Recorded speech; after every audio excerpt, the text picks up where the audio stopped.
경도 인지장애 초기 단계로 보입니다.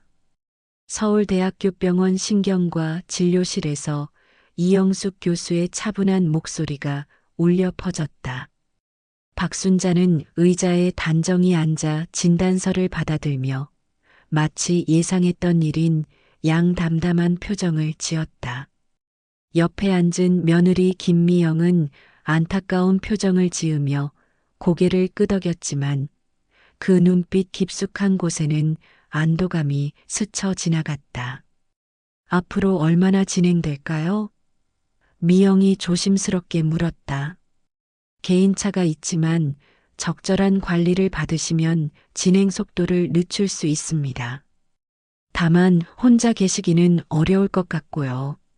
미영의 표정이 밝아졌다. 그녀가 그토록 기다렸던 말이었다. 순자는 조용히 앉아서 의사와 며느리의 대화를 듣고 있었다. 40년 동안 이 여자의 본성을 지켜봐 온 그녀에게는 미영의 마음속이 훤히 들여다 보였다. 드디어 시어머니를 떼어낼 구실이 생겼다는 것 말이다. 어머니, 집에 가실까요? 미영이 일부러 큰 목소리로 말했다. 순자는 고개를 끄덕이며 천천히 일어났다. 그런데 진료실을 나서는 순간 그녀의 눈빛이 순간적으로 날카로워졌다가 다시 흐릿해졌다. 이영숙 교수만이 그 변화를 포착했지만 이미 환자는 문을 나선 뒤였다. 택시 안에서 미영은 핸드폰으로 바쁘게 통화를 시작했다. 여보, 병원에서 나왔어. 어머님이. 네, 치매 초기래. 의사 선생님이 혼자 두기 어렵다고 하시더라고. 순자는 창밖을 바라보며 미영의 통화를 들었다. 목소리 톤 하나하나가 계산되어 있었다. 걱정스러운 듯 연기하면서도 남편에게 분명한 메시지를 전달하고 있었다. 이제 어머니를 모실 수 없다. 요양원? 그런 곳에 어머니를 보낼 수는 없지. 아, 그래. 고급스러운 곳도 있다고. 한번 알아보자고. 순자의 입가에 미묘한 미소가 스쳐 지나갔다. 예상대로였다. 미영은 이미 며칠 전부터 요양원을 알아봤을 것이다. 오늘 병원 결과는 단지 명분일 뿐이었다. 어머님, 괜찮으세요? 미영이 통화를 끝내고 순자를 돌아봤다. 응, 괜찮다. 순자는 일부러 멍한 표정을 지었다. 집에 가서 쉬세요. 제가 저녁 준비할게요. 순자는 고개를 끄덕였다. 하지만 마음속으로는 전혀 다른 생각을 하고 있었다. 미영아, 내가 나를 어리석은 늙은이로 본다면 그건 너의 착각이야. 40년 동안 내 모든 짓을 지켜봐 온 내가 어떤 사람인지 곧 알게 될 거다. 집에 도착한 후 순자는 자신의 방으로 들어갔다. 미영은 거실에서 또 다른 전화 통화를 시작했다. 아마 요양원에 문의하는 전화일 것이다. 순자는 침대 밑에서 낡은 상자를 꺼냈다. 40년 동안 조금씩 모아온 증거들이 담긴 상자였다. 미영이 생활비로 받은 돈을 빼돌려서 자신의 계좌에 넣은 통장 사본들, 회사에서 박 부장과 모텔에 들어가는 사진들, 그리고 가장 중요한 것 15년 전 그날 밤의 기록들. 2009년 12월 15일 미영이 회식에서 취한 채로 운전하다가 횡단보도에 행인을 치고 달아난 그날. 순자는 우연히 그 장면을 목격했었다. 당시에는 경찰에 신고하려 했지만 아들 재현과 손자 지훈을 생각해서 침묵했다. 대신 모든 것을 기록해 두었다. 시간, 장소, 차량 번호, 그리고 미영의 옷차림까지. 그때 내가 바보였지. 순자가 혼잣말을 했다. 가족을 지킨다고 생각했는데 그건 그냥 이 여자를 살려준 것일 뿐이었어. 상자 맨 아래에는 또 다른 서류가 있었다. 25년 전 지훈이 태어났을 때의 병원 기록. 미영이 임신 중에 몰래 받은 양수검사 결과. 그리고 그 검사가 왜 필요했는지에 대한 진실. 지훈아. 순자가 손자의 사진을 쓰다듬었다. 할머니가 너를 지켜줄게. 그동안 너무 오래 참았구나. 저녁 시간 가족이 모두 모였다. 아들 재현이 회사에서 돌아왔고 대학생인 손자 지훈도 함께했다. 아버지, 할머니 병원 결과 들으셨죠? 미영이 밥을 차리며 말했다. 응, 어머니 상태가 많이 안 좋다는구나. 재현이 걱정스러운 표정으로 어머니를 바라봤다. 순자는 일부러 젓가락을 헷갈려하며 반찬을 집다가 흘렸다. 미영의 표정이 순간적으로 인상을 찌푸렸다가 다시 걱정스러운 표정으로 돌아왔다. 할머니, 제가 도와드릴게요. 지훈이 일어나 할머니 옆에 앉았다. 고맙다, 지훈아. 순자가 손자의 손을 꼭 잡았다. 내가 있어서 할머니는 든든해. 어머니, 이제 혼자 계시기 어려울 것 같은데. 재현이 조심스럽게 말을 꺼냈다. 좋은 요양시설을 알아보는 게 어떨까요? 순자는 젓가락을 놓고 아들을 바라봤다. 요양원 말이니? 아니에요, 어머니. 요양원이 아니라 어르신들이 편안하게 지낼 수 있는. 미영이 재빨리 끼어들었다. 요양원이면 요양원이지. 뭘 그렇게 포장하니? 순자의 목소리에 힘이 들어갔다. 순간 식탁이 조용해졌다. 지훈이 할머니의 어깨를 토닥였다. 할머니, 저는 할머니와 계속 함께 있고 싶어요. 지훈아, 내가 그렇게 말하니 고맙지만. 재현이 난처한 표정을 지었다. 순자는 다시 멍한 표정을 지으며 고개를 끄덕였다. 그래, 내가 짐이 되는구나. 어머님, 그런 말씀 마세요. 미영이 일부러 슬픈 목소리로 말했다. 하지만 그녀의 눈빛은 이미 승리를 확신하고 있었다. 그날 밤 10시 순자는 조용히 거실로 나가 오랜 친구에게 전화를 걸었다. 정남아, 나야. 아이고, 순자야. 이런 밤에 웬 전화냐? 병원 갔다 왔어. 치매 진단 받았어. 뭐라고? 순자야, 너 정신 멀쩡하잖아. 쉿, 작게 말해. 가짜야. 내가 일부러 그렇게 검사받은 거야. 전화기 너머로 최정남의 놀란 목소리가 들려왔다. 순자야, 너 뭔 소리야? 정남아, 이제 시작이야. 40년을 참았으니까 이제 갚을 때가 됐어. 무슨, 내일 내가 오면 자세히 얘기해 줄게. 그리고 15년 전 그 일 기억나지? 내가 너한테 말했던, 아, 그 뺑소니 말이야? 응. 이제 그 카드를 써야 할 때가 온 것 같아. 순자는 거실 한쪽 구석에서 이 모든 대화를 나누고 있었다. 하지만 그녀는 몰랐다. 잠이 안 와서 물을 마시러 나온 지훈이 복도 끝에서 할머니의 전화 통화를 듣고 있다는 것을. 지훈은 혼란스러웠다. 할머니의 목소리는 낮 시간의 그 흐릿한 모습과는 전혀 달랐다. 명료하고 계획적이고 심지어 차갑기까지 했다. 할머니. 지훈이 작은 소리로 중얼거렸다. 뭔가 계획이 있으신 거야?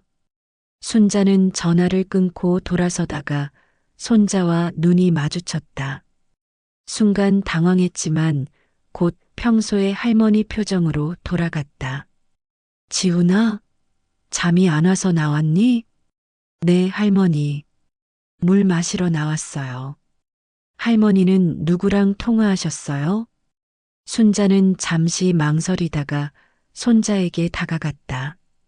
지훈아, 할머니한테는 친구가 필요해. 특히 이런 때에는 더욱. 할머니.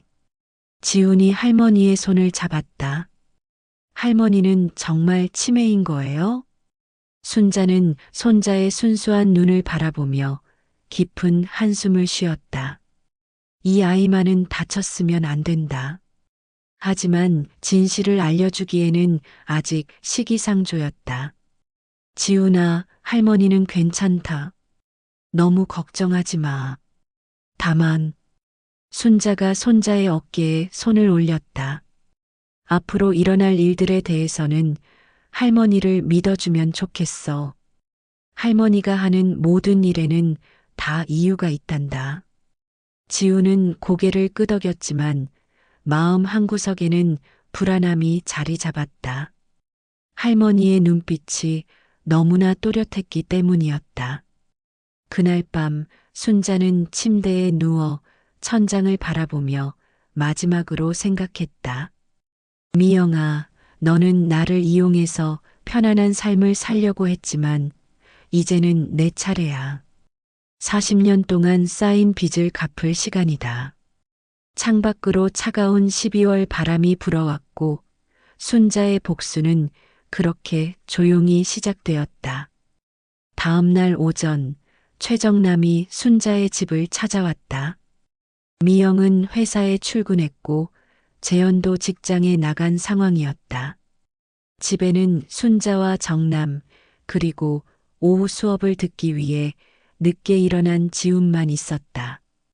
순자야, 어제 전화 통화가 계속 신경 쓰이더라.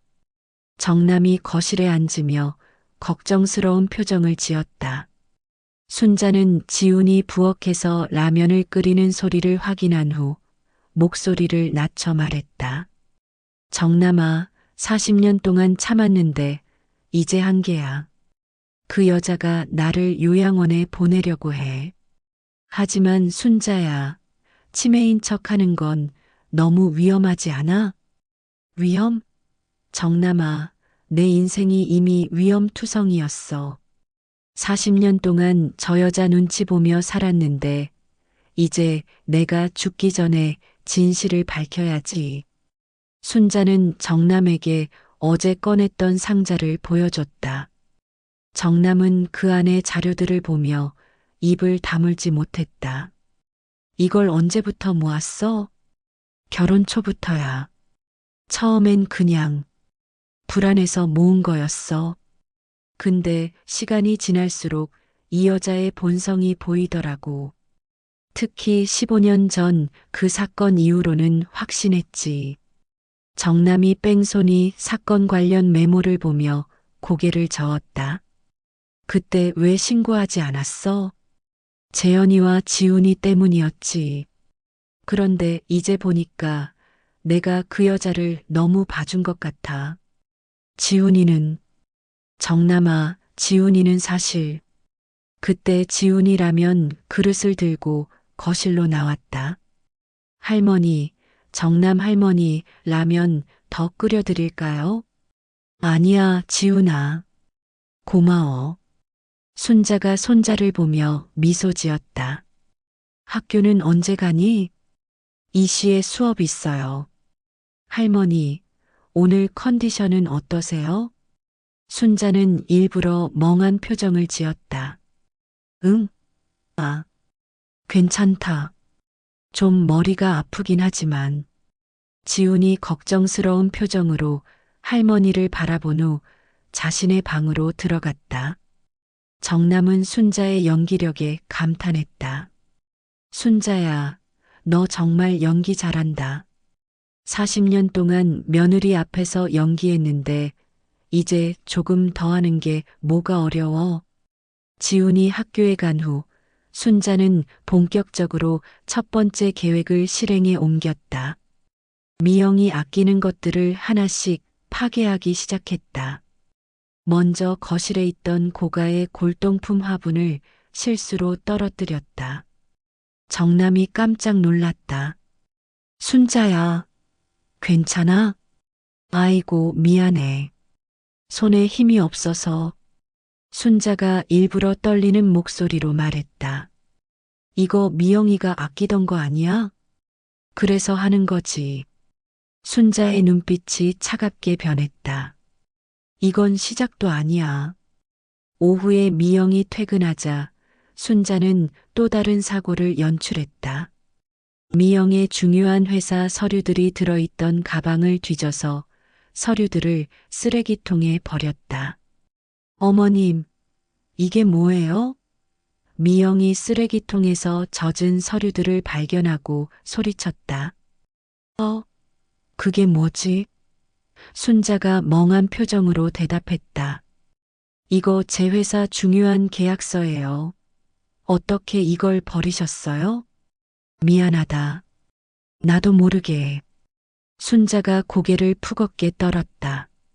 미영은 분노가 치밀어 올랐지만 치매 환자에게 화낼 수도 없고 그렇다고 참자니 속이 터질 것 같았다. 여보, 당신 어머니가. 미영이 재현에게 전화를 걸었다. 무슨 일이야? 중요한 서류를 쓰레기통에 버리셨어요. 내일 프레젠테이션인데 어머니가 치매 증상이 심해지나 보네. 진정하고 서류는 회사에 연락해서 다시 받을 수 있는지 알아봐. 미영은 전화를 끊고 순자를 노려봤다. 하지만 순자는 여전히 미안해하는 표정으로 앉아 있었다. 그날 밤 순자는 진짜 게임을 시작했다. 정남의 도움을 받아 미영의 불륜 상대인 박 부장의 아내에게 익명의 편지와 사진을 보냈다. 편지 내용은 간단했다. 당신의 남편이 누구와 무엇을 하고 있는지 알고 싶으시면 첨부된 사진을 보세요. 마이너스 정의로운 시민이.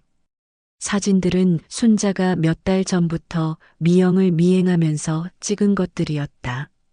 미영과 박 부장이 모텔에 들어가는 모습, 회사 근처 카페에서 손을 잡고 있는 모습, 심지어 박 부장의 차 안에서 포옹하는 모습까지. 순자야, 이렇게 하는 게 맞나? 정남이 우편함에 편지를 넣으며 걱정했다.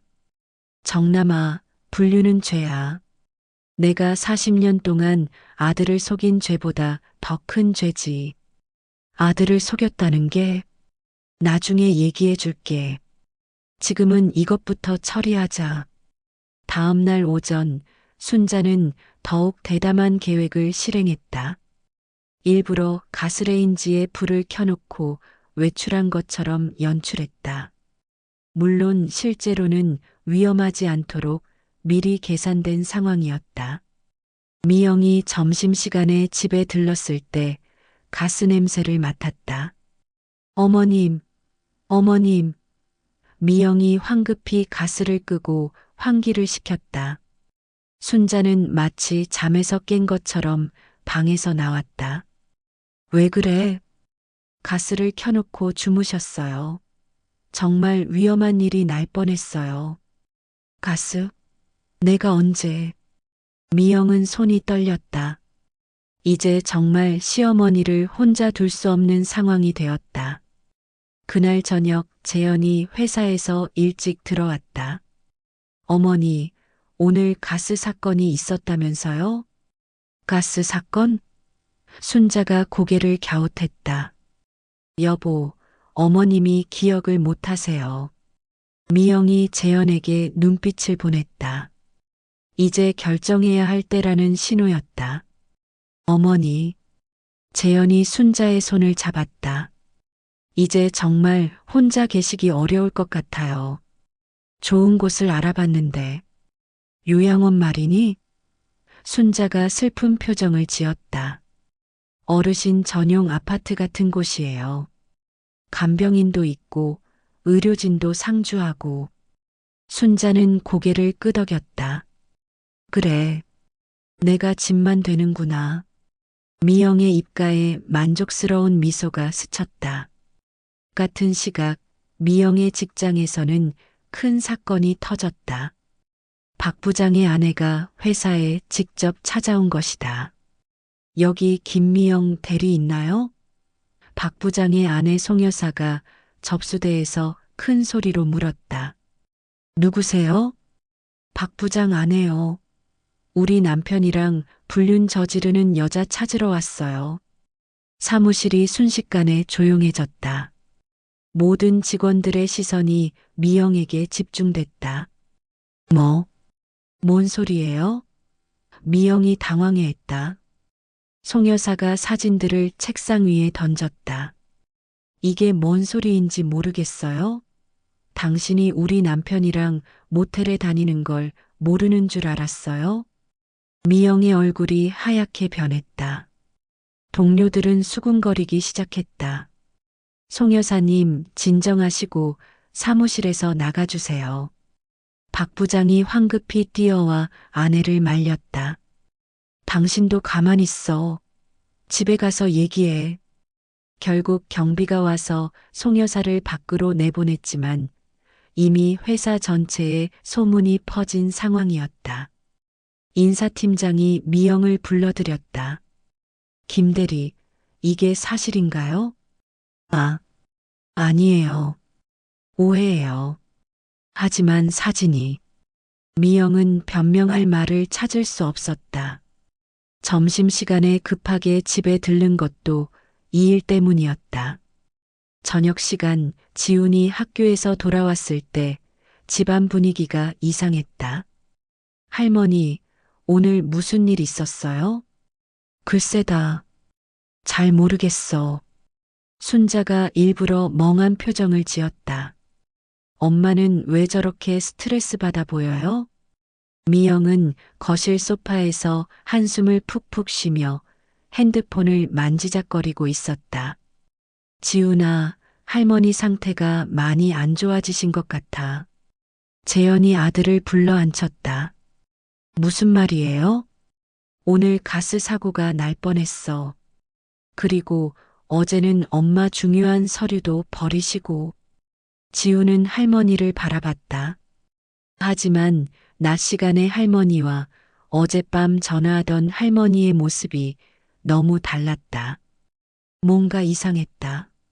아빠, 할머니 진짜 치매 맞아요? 의사 선생님이 그렇게 진단하셨잖아. 하지만 지우는 의심스러웠다. 할머니의 눈빛이 때때로 너무 또렷했기 때문이다. 그날 밤 지우는 할머니 방문 앞에서 망설이다가 노크했다. 할머니, 들어가도 돼요? 그래, 들어와. 할머니, 정말 괜찮으세요? 순자는 손자를 바라보며 깊은 한숨을 쉬었다. 이 아이에게는 거짓말하고 싶지 않았다. 지훈아, 할머니가 하는 모든 일에는 이유가 있어. 지금은 얘기해 줄 수 없지만 나중에 모든 걸 알게 될 거야. 할머니. 지훈이 할머니의 손을 잡았다. 할머니가 뭘 계획하고 계신지 모르겠지만 저는 할머니 편이에요. 순자의 눈에 눈물이 맺혔다. 고맙다, 지훈아. 너만 있으면 할머니는 힘이 나. 다음 날 오전 재현과 미영은 순자와 함께 서울 근교의 고급 요양원을 견학하러 갔다. 실버힐스라는 이름의 이 요양원은 외관부터 호텔 같았다. 어머님, 여기 어떠세요? 시설도 좋고 의료진도 24시간 상주해요. 미영이 일부러 밝은 목소리로 말했다. 순자는 고개를 끄덕이며 둘러봤다. 하지만 마음속으로는 다른 생각을 하고 있었다. 이 여자가 나를 여기 가둬두려는구나. 하지만 내 계획이 끝날 때까지는 절대 들어오지 않을 거야. 할머니, 여기 어때요? 견학을 안내하는 직원이 물었다. 좋네요. 좋아요. 순자가 일부러 힘없는 목소리로 대답했다. 재현이 입소 비용을 물어보자 한 달에 400만 원이라는 답변이 돌아왔다. 재현의 얼굴이 굳어졌다. 좀 부담스럽네요. 여보, 어머님 건강이 더 중요하잖아요. 우리가 감당할 수 있어요. 미영이 재현의 팔을 꽉 잡았다.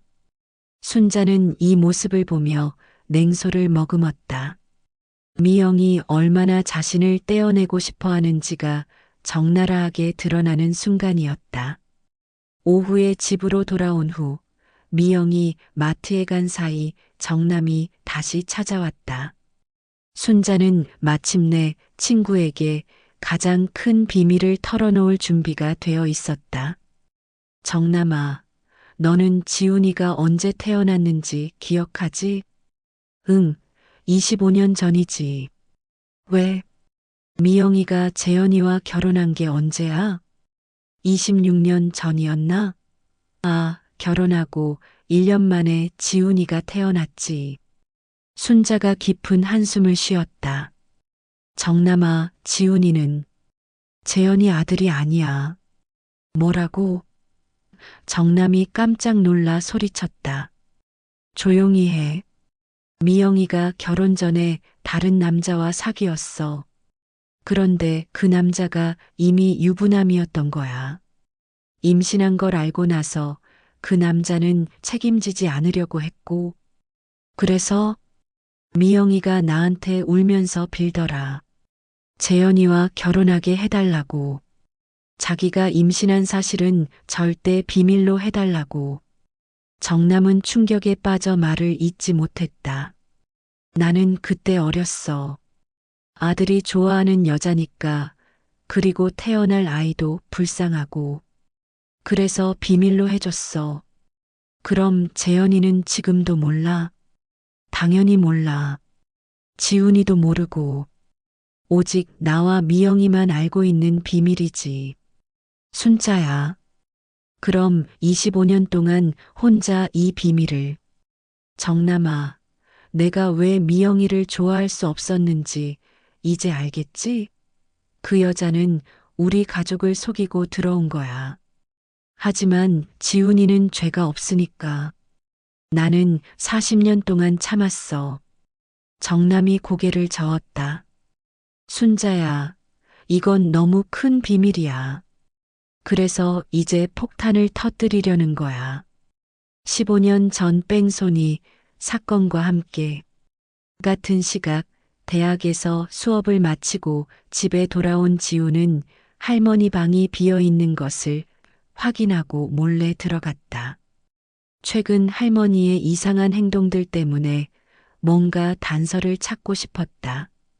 침대 밑을 살펴보던 지우는 순자가 깜빡 잊고 덮어두지 않은 상자를 발견했다. 호기심에 상자를 열어본 순간 지훈의 세계가 뒤바뀌었다. 가장 먼저 눈에 들어온 것은 자신의 어린 시절 사진들이었다. 하지만 이상했다. 사진 뒤에 적힌 날짜들이 자신이 알고 있던 생일과 맞지 않았다. 1999년 2월 15일. 지훈이 돌잔치. 지훈이 알고 있던 자신의 생일은 1999년 8월 15일이었다. 6개월의 차이가 있었다. 더 충격적인 것은 병원에서 발급받은 출생증명서였다. 거기에는 분명히 1999년 2월 15일이라고 적혀 있었고 아버지 이름란에는 박재현이 아닌 다른 이름이 적혀 있었다. 이성민? 지훈이 그 이름을 중얼거렸다. 전혀 모르는 이름이었다. 손이 떨리면서 다른 서류들을 뒤졌다. 어머니 미영의 임신 중 병원 기록, 양수검사 결과, 그리고 가장 충격적인 것 DNA 친자 확인 검사 의뢰서. 이게 무슨... 지훈이 중얼거리는 순간 현관문이 열리는 소리가 들렸다. 지훈아, 할머니, 나왔어요. 미영의 목소리였다. 지훈은 황급히 서류들을 상자에 넣고 할머니 방에서 나왔다. 하지만 몇 장의 서류는 손에 들고 나올 수밖에 없었다. 지우는 자신의 방으로 들어가 문을 잠그고 가져온 서류들을 자세히 살펴봤다. 모든 증거가 한 가지 사실을 가리키고 있었다. 자신의 친아버지는 박재현이 아니라는 것. 이성민. 지훈이 그 이름을 되뇌며 인터넷 검색을 시작했다. 놀랍게도 이성민은 현재 대기업 임원으로 있는 사람이었다. 사진을 보는 순간 지훈은 자신과 닮은 부분들을 발견했다. 눈매, 코 모양, 심지어 미소까지. 이 사람이 내 친아버지? 지훈은 머리가 어지러웠다. 25년 동안 아버지라고 믿어왔던 사람이 친아버지가 아니라니. 그렇다면 자신은 누구인가? 더 큰 충격은 어머니였다. 어머니가 자신을 임신한 상태에서 아버지와 결혼했다는 것. 그리고 이 모든 것을 할머니가 알고 있었다는 사실. 그때 할머니의 목소리가 들려왔다.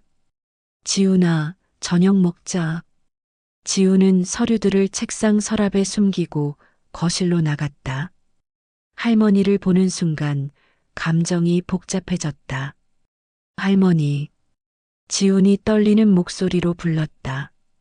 순자는 손자의 이상한 기운을 감지했다. 왜? 무슨 일 있어? 할머니. 저에 대해서 말씀드릴 게 있으세요? 순자의 얼굴이 굳어졌다. 설마 지훈이 뭔가 알아낸 건 아닐까? 무슨 말이니? 할머니는 제가 누구 아들인지 아세요? 그 순간 미영이 부엌에서 나와 대화를 들었다. 미영의 얼굴이 하얗게 변했다. 지훈아, 갑자기 무슨 소리야? 지훈이 어머니를 쳐다봤다. 엄마, 제 친아버지가 누구예요? 미영은 다리에 힘이 빠져 의자에 주저앉았다. 지훈아, 너 뭔 소리 하는 거야? 1999년 2월 15일. 이성민. 양수검사. 이게 다 뭐예요? 순자는 지훈이 자신의 비밀 상자를 뒤졌다는 것을 깨달았다. 이제 더 이상 숨길 수 없었다. 지훈아. 순자가 손자에게 다가갔다. 앉아라. 할머니가 다 설명해 줄게. 거실에 앉은 세 사람 사이의 긴장감이 극도로 치달았다. 미영은 고개를 푸겁게 떨었고 지우는 진실을 알고 싶은 마음과 무서움이 교차했다. 지훈아, 너는. 순자가 깊은 숨을 쉬었다. 너는 재현이의 친아들이 아니야. 할머니. 미영이 소리쳤다. 미영아, 이제 그만해. 25년 동안 숨겼잖아. 지우는 예상했던 말이었지만 직접 들으니 충격이 더 컸다. 그럼 아빠는? 내 어머니가 너를 가진 상태로 우리 집에 왔어. 그때 내 어머니는 이미 다른 남자의 아이를 임신하고 있었던 거야. 미영이 울기 시작했다. 어머님, 제발. 지훈이 앞에서는 왜? 지금까지 속였으니까 계속 속이자는 거야? 순자의 목소리에 40년 동안 쌓인 분노가 묻어났다. 그 남자는 이성민이라는 사람이야. 그때 이미 유부남이었어. 내 어머니가 울면서 나한테 빌더라. 재현이와 결혼하게 해달라고. 지훈이 어머니를 바라봤다. 엄마, 이게 정말이에요? 미영은 고개를 들 수 없었다. 지훈아, 미안해. 그래서 할머니는 25년 동안 이 비밀을. 그래, 나는 너를 지키려고 했어. 내가 태어나기도 전부터 사랑했어. 비록 피는 안 섞였지만 넌 내 손자야. 지훈의 눈에 눈물이 맺혔다. 할머니. 하지만 지훈아, 이제 알아야 해. 내 어머니가 어떤 사람인지. 그리고 왜 할머니가 이런 일을 하게 됐는지. 순자는 계속해서 더 큰 비반을 꺼내들었다. 지훈아, 15년 전, 너희가 초등학교 3학년 때 기억나니? 15년 전요? 12월 15일 밤, 내 어머니가 회식 갔다가 늦게 들어온 날, 미영의 얼굴이 더욱 하얗게 변했다. 어머님, 제발. 그날 밤, 내 어머니는 술을 마시고 운전했어. 그리고 횡단보도에서 사람을 쳤어. 뭐라고요? 지훈이 충격에 빠졌다. 하지만 내 어머니는 그냥 도망쳤어. 뺑소니야. 그건 사고였어요. 제가 일부러 한 게 아니에요. 미영이 울부짖었다. 사고였다고? 그럼 왜 신고하지 않았어? 왜 그 사람을 병원에 데려가지 않았어? 순자가 미영을 노려봤다. 나는 그날 밤 내가 집에 들어오는 걸 봤어. 차 앞범퍼가 찌그러져 있는 것도 봤고, 내가 황급히 차를 수리소에 맡기는 것도 다 봤어. 할머니, 그럼 그 사람은 다행히 크게 다치지는 않았어. 하지만 그 사람은 지금도 그날의 가해자를 찾고 있을 거야. 미영이 무릎을 꿇었다. 어머님, 제발. 지훈이 앞에서는 25년 동안 내 비밀을 지켜줬고 15년 동안 내 죄를 덮어줬어. 하지만 이제는 끝이야. 그때 현관문이 열리며 재현이 들어왔다. 다들 왜 이래? 무슨 일이야?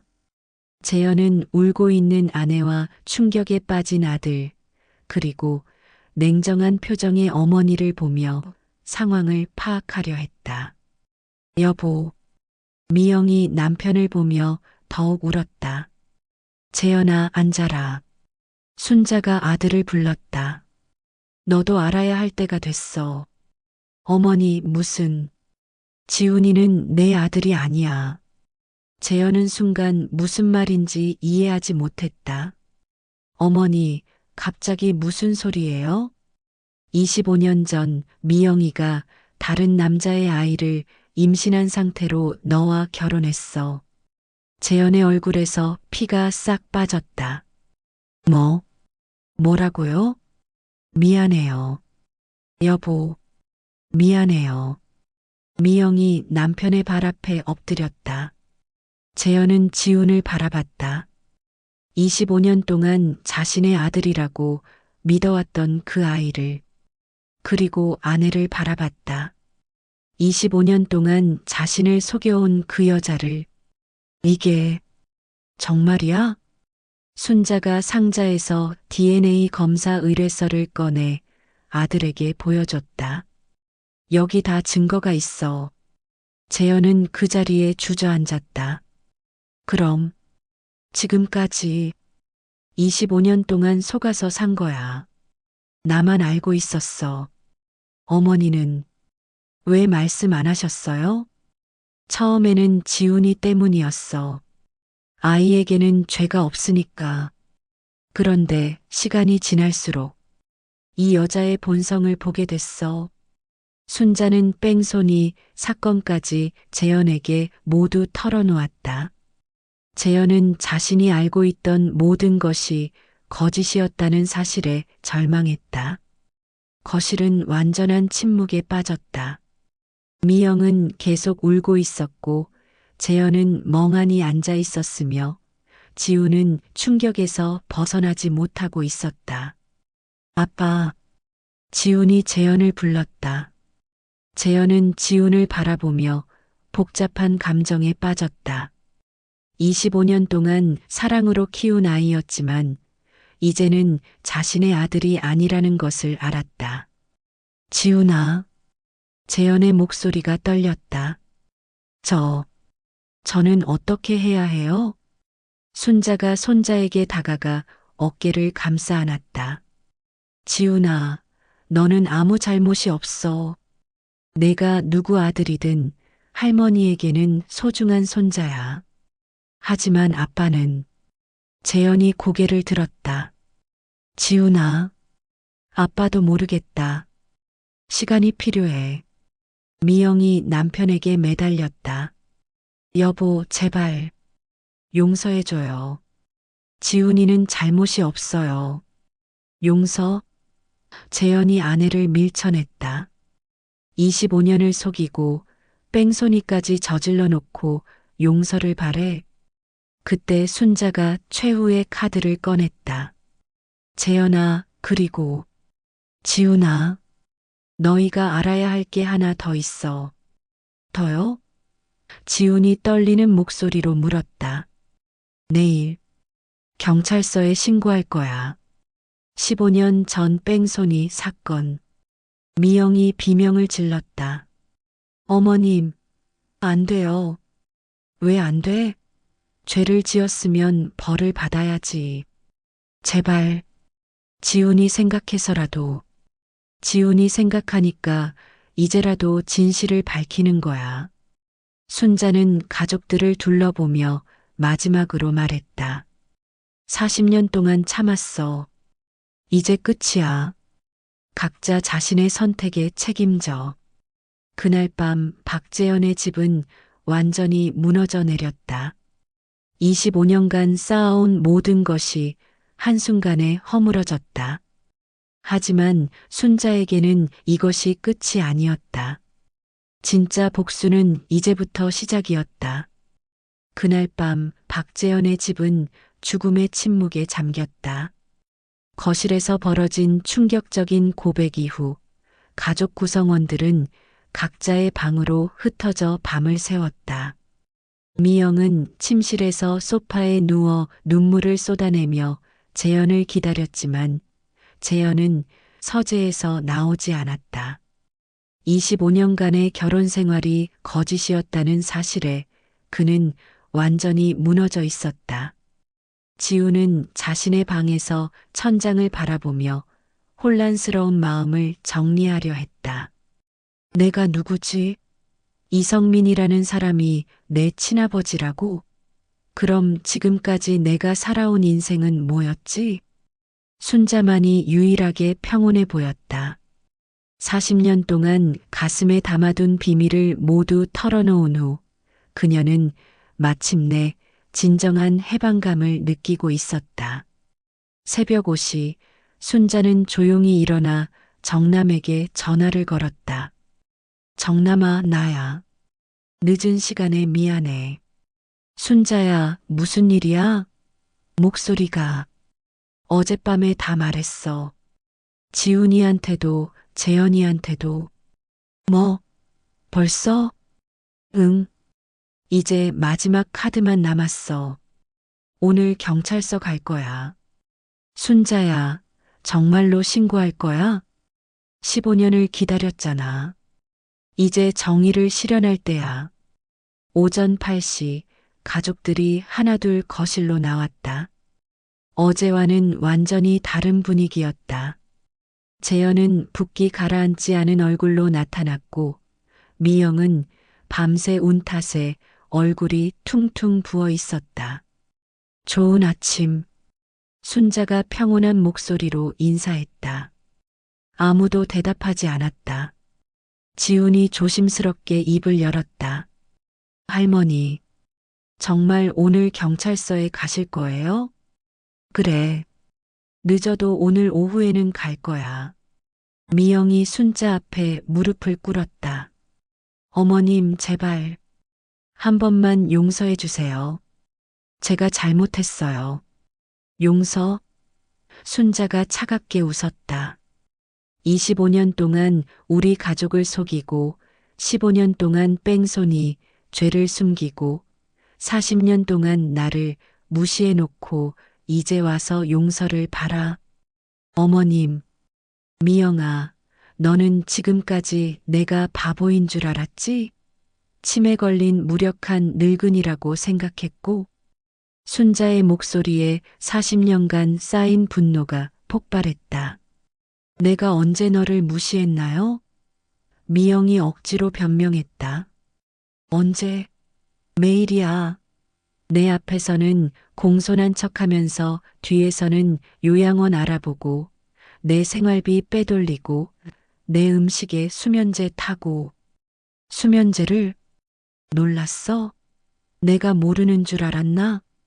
6개월 전부터 내 저녁약에 수면제를 타기 시작했지.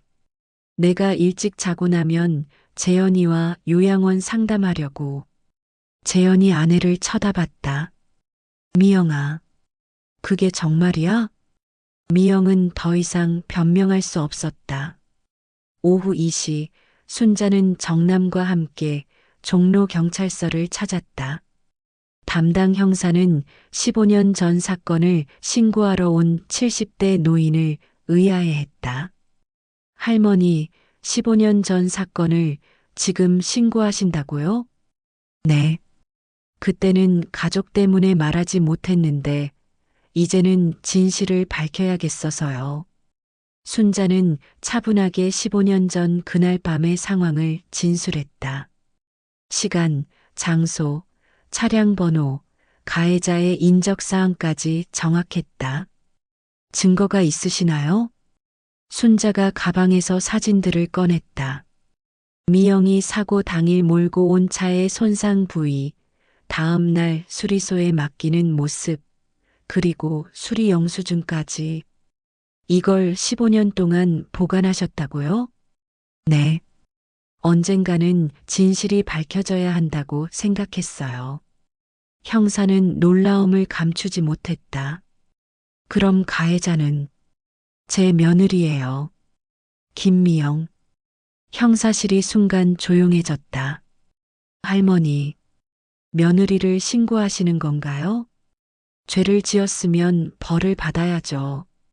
가족이라고 예외는 없어요. 오후 4시 2명의 경찰관이 박재현의 집을 찾아왔다. 김미영 씨 계신가요? 미영의 얼굴이 창백해졌다. 네. 제가 15년 전 12월 15일 뺑소니 사건 관련해서 조사를 받으셔야 합니다. 잠깐만요. 재현이 나섰다. 무슨 뺑소니 사건이죠? 박순자 씨께서 신고하신 사건입니다. 재현과 지우는 순자를 바라봤다. 정말로 신고를 한 것이었다. 어머님, 재현이 어머니에게 다가갔다. 이건 너무하시는 거 아니에요? 너무해. 재현아, 뺑소니가 너무한 거야. 신고가 너무한 거야? 미영이 경찰관에게 애원했다. 제가 설명드릴게요. 그날은 정말 사고였어요. 경찰서에서 자세히 조사하겠습니다. 동행해 주세요. 미영이 경찰차에 타는 모습을 지켜보며 지훈이 물었다. 할머니, 엄마가 정말 감옥에 가는 건가요? 지훈아, 죄를 지었으면 그에 상응하는 벌을 받는 게 당연해. 하지만 그래도 가족인데. 순자가 손자를 바라보며 단호하게 말했다. 지훈아, 진짜 가족은 서로를 속이지 않아. 같은 날 저녁 미영의 회사에도 소식이 전해졌다. 이미 불륜 스캔들로 공경에 처해 있던 상황에서 뺑소니 혐의까지 더해지자 회사는 즉시 징계위원회를 소집했다. 김미영 대리 뺑소니 혐의로 경찰 조사를 받고 있다는 게 사실입니까? 인사팀장이 물었다. 그건 아직 확정된 게 아니고. 하지만 경찰서에서 조사받은 건 맞죠? 미영은 대답할 수 없었다. 김대리 회사로서는 더 이상 근무를 지속하기 어렵겠습니다. 우선 무급휴직 처리하고 수사 결과에 따라 징계 수위를 결정하겠습니다. 미영의 15년 직장 생활이 하루 만에 끝났다. 그날 밤 10시 예상치 못한 방문자가 박재현의 집을 찾아왔다. 50대 중반에 잘 차려입은 남성이었다.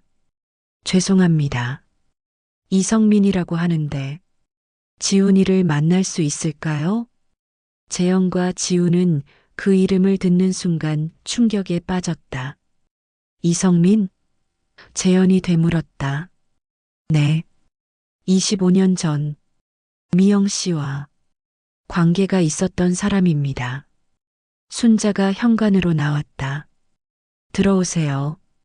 거실에 앉은 이성민은 지훈을 바라보며 복잡한 표정을 지었다. 지훈이, 맞지? 네. 하지만 나는 너의 생물학적 아버지야. 그 말에 거실이 조용해졌다. 25년 전 나는 미영 씨와 관계를 가졌어.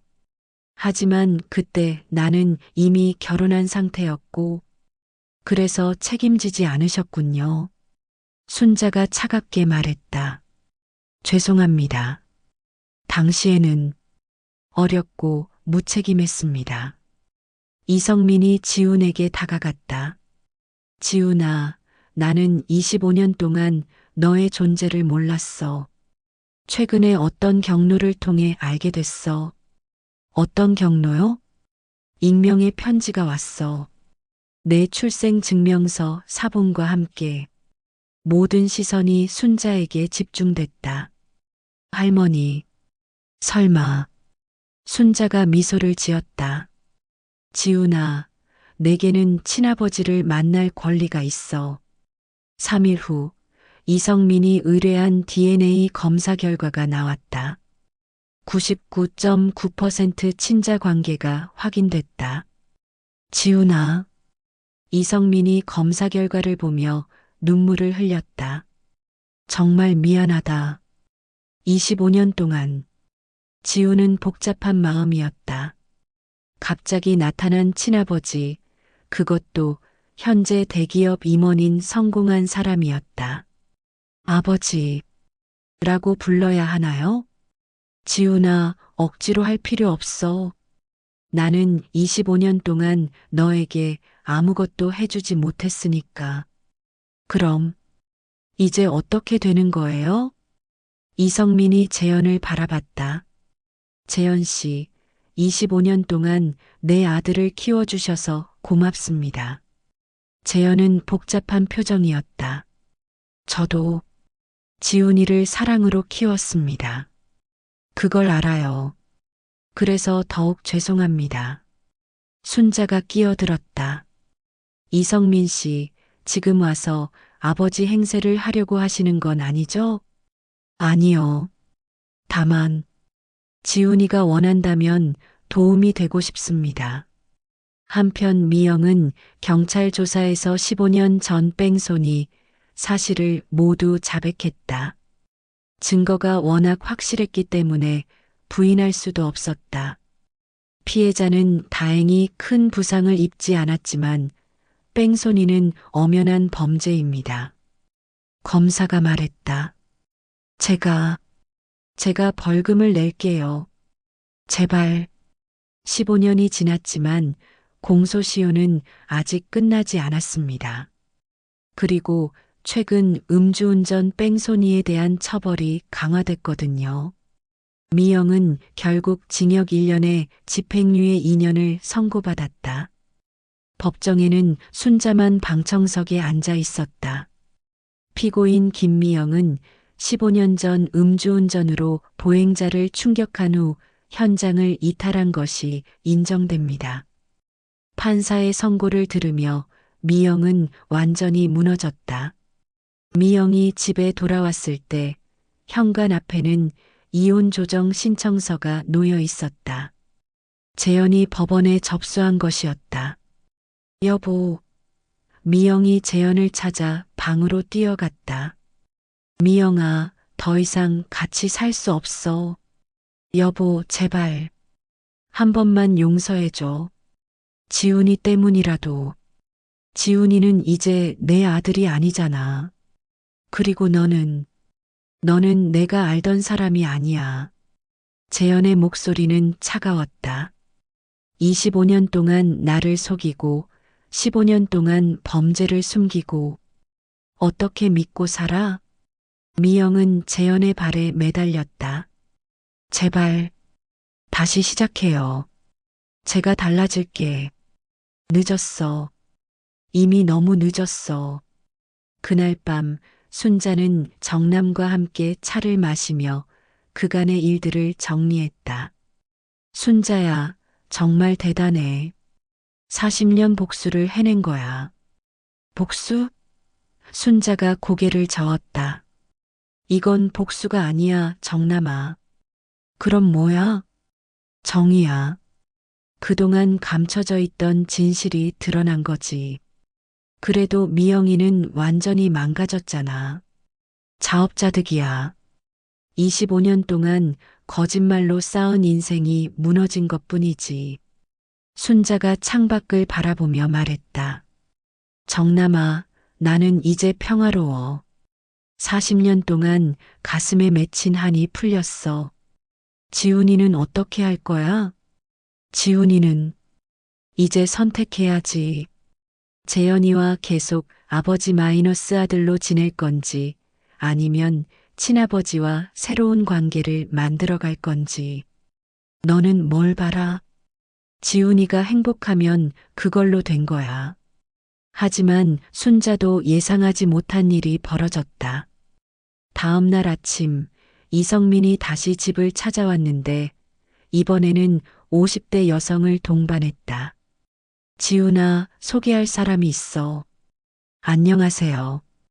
저는 이성민의 아내 김소희입니다. 지훈과 순자는 놀랐다. 25년 전 남편이 바람을 피웠다는 것도 알고 있어요. 그리고 그 결과 지훈이가 태어났다는 것도. 그럼 지훈아, 우리 집으로 오지 않을래? 이제라도 가족이 되자. 이성민이 지훈에게 말했다. 지훈아, 내가 원한다면 우리가 25년 동안 못해준 것들을 해주고 싶어. 순자는 이 상황이 예상 밖이었다.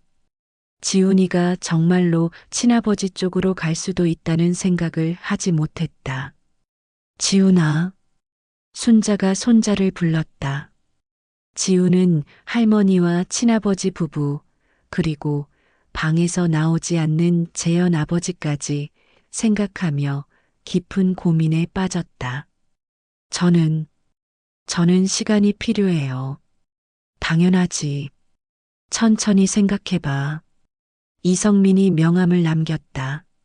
언제든지 연락해. 그들이 떠난 후 순자는 혼자 거실에 앉아 생각에 잠겼다. 복수는 성공했지만 지훈이마저 떠날 수도 있다는 새로운 불안이 생겼다. 내가 너무 멀리 간 건 아닐까? 하지만 이미 돌이킬 수 없었다.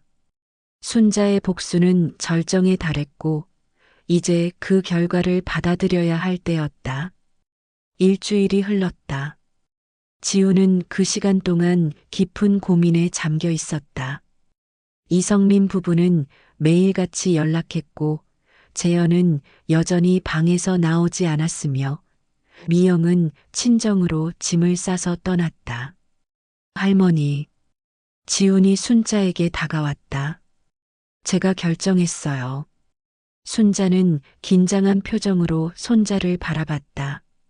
지훈이 친아버지를 선택할 수도 있다는 생각에 불안했다. 저는 여기 있을 거예요. 지훈아? 이성민 아저씨가 제 친아버지인 건 맞지만 저를 25년 동안 키워주신 분은 재현 아빠예요. 그리고 무엇보다 지훈이 할머니의 손을 잡았다.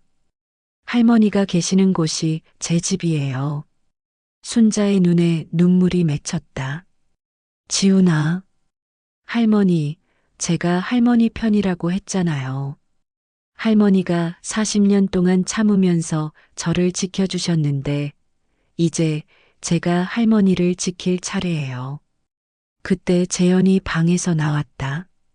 일주일 만에 보는 그의 모습은 많이 수척해져 있었다. 아빠, 지훈이 재현을 바라봤다. 저 때문에 힘드시죠? 지훈아. 재현의 목소리가 떨렸다. 아빠도 혼란스러워.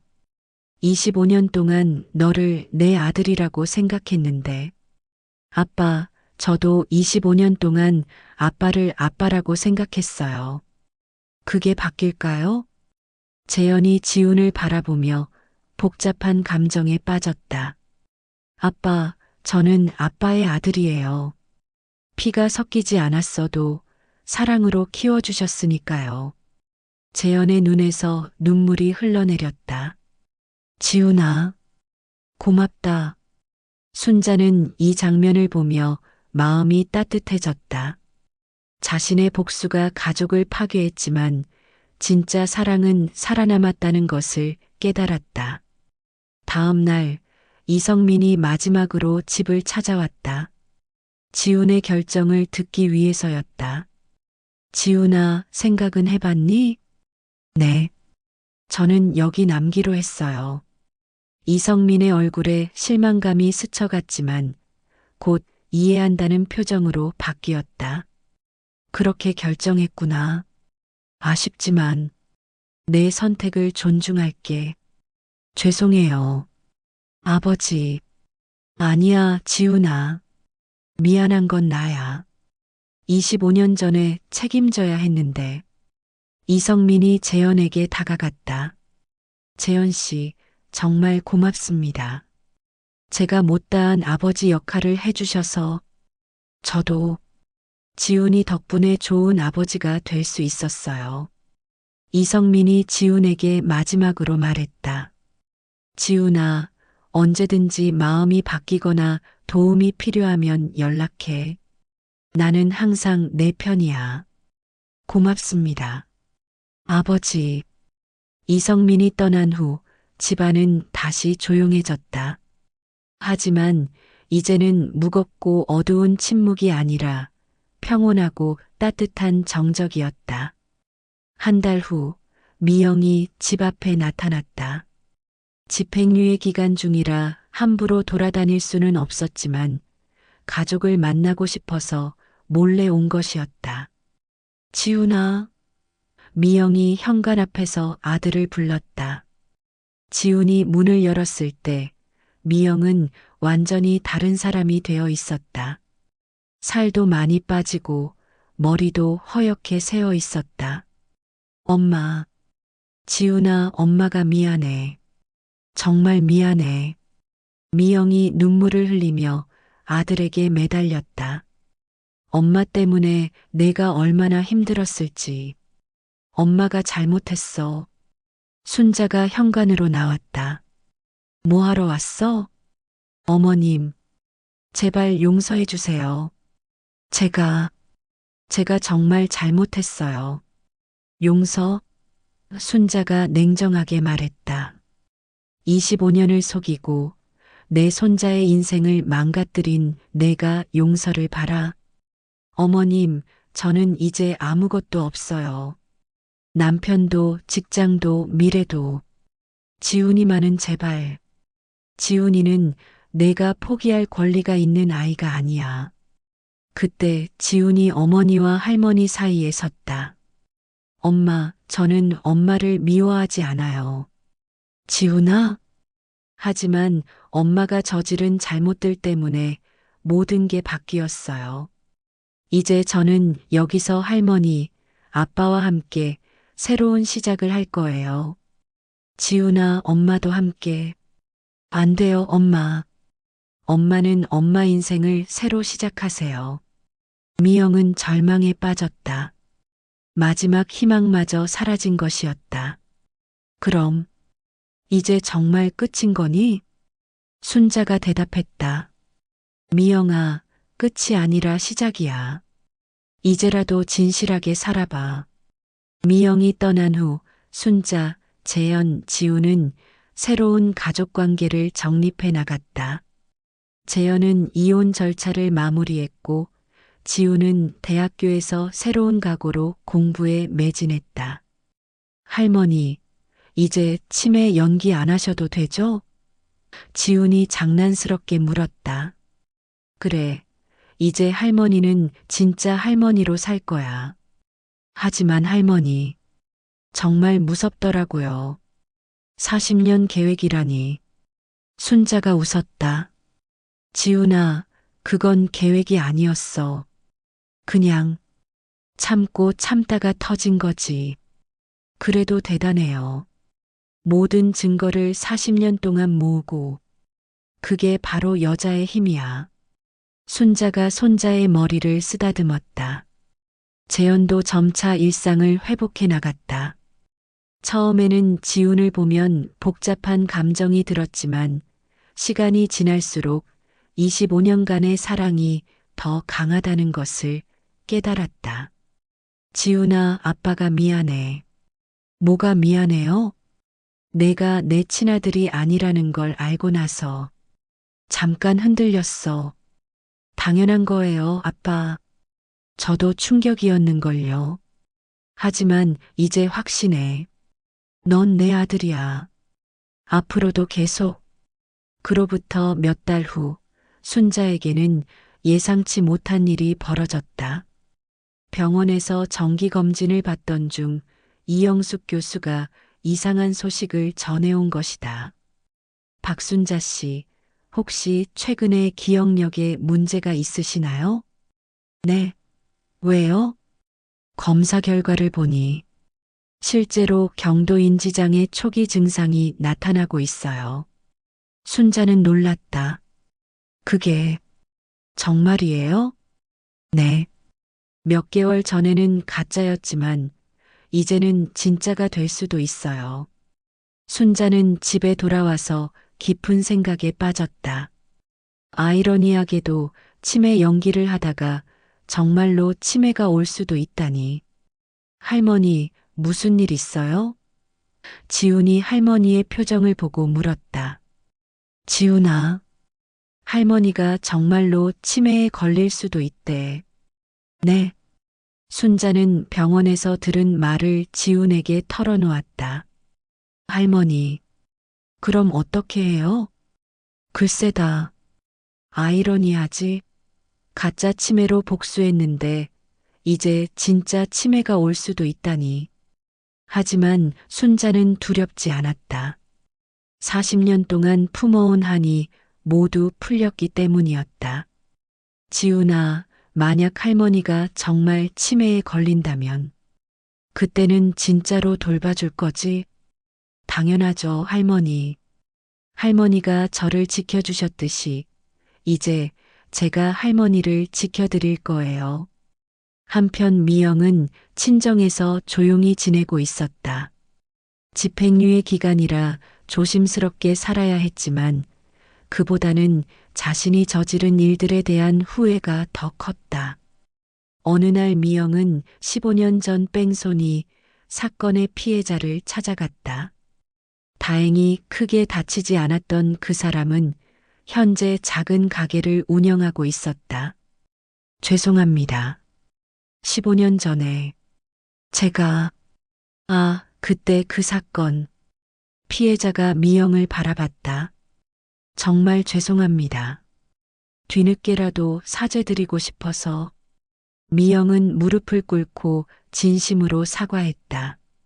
피해자는 의외로 담담한 반응을 보였다. 이미 지난 일이고 큰 부상도 없었으니까요. 치료비라도 드리고 싶은데. 아니에요. 대신 앞으로는 정직하게 사세요. 미영은 그 말에 더욱 눈물을 흘렸다. 자신이 40년 동안 얼마나 거짓되게 살았는지 깨달았기 때문이었다. 1년이 지났다. 순자의 치매 증상은 실제로 나타나기 시작했다. 하지만 가족들은 이번에는 진심으로 그녀를 돌봤다. 할머니, 오늘 점심 뭐 드실래요? 지훈이 물었다. 응, 점심. 뭐가 좋을까? 순자가 가끔 멍한 표를 지었지만 지훈과 재현은 인내심을 가지고 돌봤다. 아빠, 할머니 상태 어때요? 많이 나빠지지는 않았어. 다만 가끔 깜빡하시는 게 늘었지. 그래도 우리가 있으니까 괜찮을 거예요. 재현도 새로운 인생을 시작했다. 이혼 후 처음에는 힘들었지만 진실한 관계의 소중함을 깨달았다. 지훈과의 관계도 더욱 돈독해졌다. 아빠, 제가 취업하면 할머니 간병비 제가 낼게요. 지훈아, 고마워. 우리가 함께 하자. 미영은 집행유예 기간을 마치고 새로운 일을 시작했다. 작은 카페에서 아르바이트를 하며 겸손하게 살아가기 시작했다. 가끔 멀리서 옛집을 바라보며 가족을 그리워했지만 더 이상 그들에게 피해를 주고 싶지 않았다. 사장님, 커피 한 잔 더 주세요. 카페 손님이 말했다. 네, 금방 드릴게요. 미영은 이제 다른 사람에게 서비스를 하며 살아가고 있었다. 40년 동안 받기만 했던 삶에서 주는 삶으로 바뀐 것이었다. 어느 날 카페에 지훈이 나타났다. 엄마, 지훈아? 어떻게 여기를? 엄마가 여기서 일한다고 들었어요. 미영은 아들 앞에서 일하는 모습을 보이기 부끄러웠지만 동시에 자랑스럽기도 했다. 엄마, 잘 지내세요? 응, 열심히 살고 있어. 저도 곧 취업할 것 같아요. 할머니 간병도 해야 하고. 할머니가 많이 안 좋아지셨니? 진짜 치매가 오기 시작했어요. 하지만 우리가 잘 돌보고 있어요. 미영의 눈에 눈물이 맺혔다. 지훈아, 엄마가 정말 미안해. 엄마, 이제 그만해요. 각자 자기 인생 열심히 사는 거로. 어느 일요일 오후 순자는 정남과 함께 공원을 산책하고 있었다. 치매 증상이 있지만 오랜 친구와의 시간은 여전히 소중했다. 순자야, 후회 안 해? 뭘? 미영이한테 그렇게 한 것. 순자가 잠시 생각했다. 가끔 기억이 흐릿해지지만 40년의 원한과 1년의 복수는 선명히 기억하고 있었다. 정남아, 나는 후회 안 해. 그래. 40년 동안 거짓으로 살아온 게 밝혀진 거잖아. 그게 나쁜 일이야? 정남이 고개를 끄덕였다. 그리고 지훈이가 진실을 알게 된 것도 좋은 일이고. 그건 그래. 무엇보다 순자가 미소를 지었다. 이제 나는 진짜 할머니가 됐어. 가짜가 아니라. 무슨 말이야? 40년 동안 나는 며느리 눈치 보는 시어머니였어. 하지만 이제는 손자가 사랑하고 아들이 존경하는 진짜 할머니가 된 거야. 정남은 친구의 말을 이해했다. 순자의 복수는 단순히 미영을 벌하는 것이 아니라 자신의 진짜 모습을 되찾는 것이었다. 2년 후 지우는 대기업에 취직했다. 첫 출근하는 날 아침, 순자는 손자에게 도시락을 싸주었다. 치매 증상 때문에 가끔 실수하지만 사랑하는 마음만은 변하지 않았다. 할머니, 제가 성공하면 큰 집으로 이사 갈까요? 아니야, 지훈아. 집이 크다고 행복한 게 아니야. 그럼 뭐가 행복이에요? 진실한 사람들과 함께 사는 게 행복이야. 재현도 새로운 여자친구를 만났다. 이번에는 모든 것을 솔직하게 얘기하고 시작한 관계였다. 어머니, 소개해드리고 싶은 사람이 있어요. 그래, 좋은 사람이니? 네, 정직한 사람이에요. 순자는 아들의 말에 만족스러워했다. 정직함의 가치를 이제야 알게 된 것이다. 미영은 여전히 카페에서 일하며 조용한 삶을 살고 있었다. 가끔 거울을 보면 완전히 달라진 자신의 모습에 놀랐다. 40년 동안의 가면을 벗고 나니 진짜 자신을 발견할 수 있었다. 어느 날 길에서 순자와 마주쳤다. 어머님, 미영아. 두 사람은 잠시 서로를 바라봤다. 미영은 고개를 숙여 인사했고 순자는 담담하게 받아주었다. 잘 지내니? 네. 열심히 살고 있어요. 그래. 그렇게 해. 순자가 돌아서려다가 마지막으로 말했다. 미영아, 늦었지만 이제라도 진실하게 살아. 네, 어머님. 고맙습니다. 그날 밤 순자는 지훈과 재영과 함께 저녁을 먹으며 생각했다. 자신의 복수는 성공했다. 하지만 그보다 더 중요한 것을 얻었다. 마이너스 진정한 가족을. 할머니, 뭐 생각하세요? 지훈이 물었다. 응? 아, 그냥 행복하다는 생각. 행복해요? 그래. 40년 만에 처음으로. 순자는 창밖을 바라보며 미소 지었다. 치매가 와도 괜찮았다. 이제는 사랑하는 사람들이 진심으로 자신을 돌봐줄 것을 알기 때문이었다. 지훈아, 할머니가 기억을 잃어도 할머니가 너희를 사랑한다는 건 절대 잊지 마. 할머니, 그런 말씀 마세요. 저희가 할머니 기억하게 도와드릴 거예요. 재현도 어머니의 손을 잡았다. 어머니, 이제 정말 편안하게 지내세요. 그렇게 순자의 마지막 복수는 끝났다. 40년의 인내 끝에 얻은 것은 복수의 쾌감이 아니라 진실한 사랑이었다.